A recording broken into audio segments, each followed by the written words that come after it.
Welcome to episode 2 of Retro Demakes, a series where we get modern games, crank the graphics settings as far down as we can, and decide if it actually gives a nice retro experience. On today's episode we are looking at Dragon Ball Z Kakarot, and I just want to say that this video was 100% inspired by Moldy Bagel's video on Dragon Ball FighterZ. Yes, I refuse to say fighters.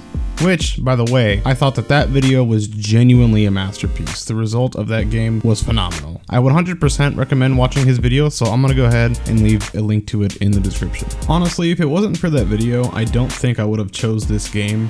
I've already made a review about this, and my opinion on the game is that I think it's mediocre at best. It literally doesn't excel in any category besides visuals, which made me reluctant to do this in the first place, because if the game's beautiful graphics is the only thing this game has going for itself, why would I want to destroy the one thing that it does well? Fuck it, let's do it anyway. So first off, I tried cranking everything down in the in-game settings as far down as possible. Surprisingly, it didn't really make all that much of a difference, at least not really a huge one. The game was mostly the same with a whole lot of pixely jagged lines, which yes, that is in part what I'm looking for, but that alone isn't really gonna give me the retro experience. So I went into the game's files and did some fuckery there. If you want to know what I did, I'll go ahead and put a link in the description where a guy explains to you step by step what you need to do if you really want to achieve this. I don't know why you do,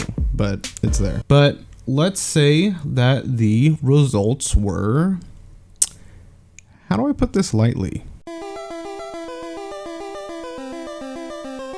This straight up looks like a game that was released in the 90s. While I think some aspects of this downgrades in the style that I'm looking for, others not so much. As a retro demake, I'm going to give Dragon Ball Z Kakarot a 6 out of 10. So if you ask me, is this game worth playing in demake mode? My answer is honestly nah. But that's mostly just because this game is hardly worth playing in the first place.